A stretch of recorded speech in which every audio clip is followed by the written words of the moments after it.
वालेकुम, कैसे हैं आप लोग। मैं हूं दिलवाजिद, आप देख रहे हैं आसानी फूड। आज हम बनाने जा रहे हैं पकोड़े की रेसिपी। बहुत ही उम्दा और शानदार किस्म की बनाई जाती है। चलें शुरू करते हैं। आधा किलो हमने आलू लिए थे, उसको कटिंग किया। अब ये देख सकते हैं सर्किल शेप में। और पाव के करीब हमारी पाली की, वो भी कटिंग करके हमने इसमें ऐड की है। और एक गड्डी धनिया की है।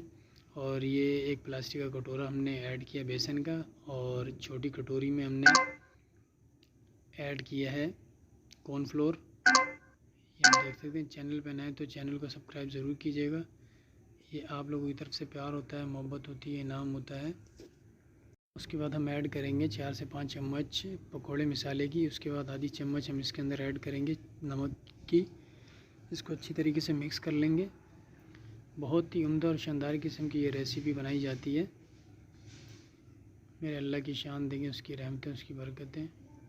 जितना शुक्र अदा करें अल्लाह पाक का उतना कम है। ये बरकतों का महीना है रमज़ान का।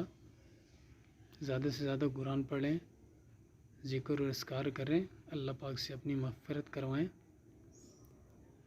चैनल पे नए तो चैनल को सब्सक्राइब ज़रूर कीजिएगा। अभी इसको अच्छी तरीके से हम मिक्स करेंगे। ये थोड़ा सा हमने पानी डाला है, पानी ज़्यादा नहीं डालना है।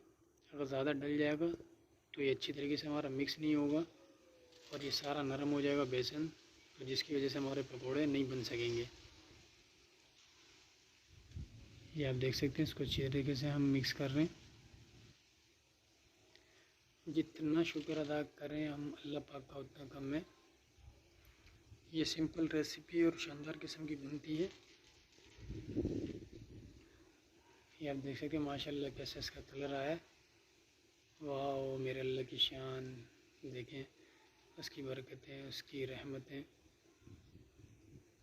अब इसको मिक्स कर लिया। उसके बाद हम एक कढ़ाई लेंगे, उसके अंदर आधा किलो हम ऑयल डालेंगे। आप देख सकते हैं हमने डाल दिया ऑयल।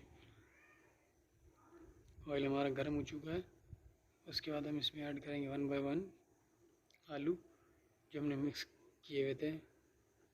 बेसन, धनिया और पालक उसके साथ मिक्स की हुई थी हमने बेसन के साथ। और कॉर्नफ्लोर भी इसके अंदर ऐड था।